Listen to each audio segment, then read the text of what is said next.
السلام علیکم۔ آج ہم دیکھیں گے عشرہ ذی الحجہ میں کرنے والے کام۔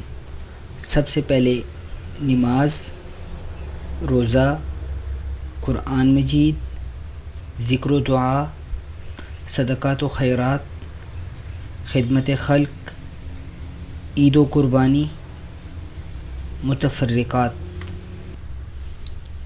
نماز کو ہم تفصیل سے دیکھتے ہیں۔ اول وقت میں نماز ادا کرنا، خشوع و خضوع کے ساتھ ادا کرنا، ہر رکعت میں مختلف صورتیں پڑھنا، اشراق و چاشت کے نوافل پڑھنا، تہجد میں طویل قرأت کرنا، مردوں کا جماعت کے ساتھ نماز ادا کرنا۔ اب روزے کی طرف آتے ہیں۔ 9 ذی الحجہ کا روزہ رکھنا، زیادہ سے زیادہ نفلی روزے رکھنا، پیر اور جمعرات کا روزہ رکھنا، قضا شدہ روزے رکھنا۔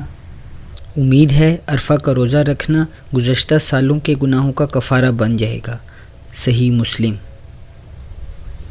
قرآن مجید کی بکثرت تلاوت کرنا، مختلف قراء کی تلاوت سننا، نئی صورتیں حفظ کرنا، حفظ کی دہرائی کرنا، قرآن مجید کا ترجمہ تفسیر پڑھنا یا سننا، معنی پر غور کرنا، دوسروں تک قرآن کا پیغام پہنچانا۔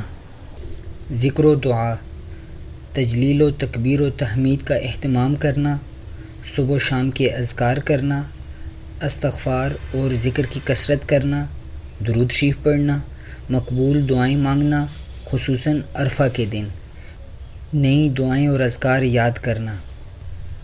صدقات و خیرات، زکوٰۃ کی ادائیگی کا اہتمام کرنا، زائد ضروریات زندگی کی چیزوں کو صدقہ کرنا، کوئی پسندیدہ ترین چیز اللہ کی راہ میں دینا، والدین، بیوی بچوں اور عزیز و اقارب پر خرچ کرنا۔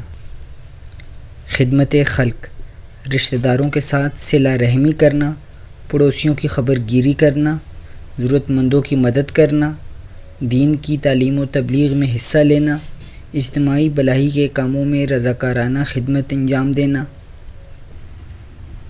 عید و قربانی تک ناخن اور بال نہ کاٹنا، عید کے دن سنتوں پر عمل کرنا، عید کی نماز کا اہتمام کرنا، عزیز و اقارب سے ملاقات کرنا، اخلاص نیت سے قربانی کرنا، قربانی کا گوشت کھانا اور دوسروں کو کھلانا۔ متفرقات، نیکی کا کوئی موقع ضائع نہ کرنا، بے مقصد کاموں اور باتوں سے پرہیز کرنا، گناہوں سے بچنا، اچھی کتب کا مطالعہ کرنا اور دوسرے لوگوں میں تقسیم کرنا۔ نبی پاک صلی اللہ علیہ وآلہ وسلم کا ارشاد ہے، کسی بھی دن کا کیا ہوا کام اللہ تعالیٰ کو ان 10 دنوں سے زیادہ محبوب نہیں۔ اللہ تعالیٰ ان 10 دنوں میں ہمیں زیادہ سے زیادہ نیکیاں کرنے کی توفیق عطا فرمائیں، آمین۔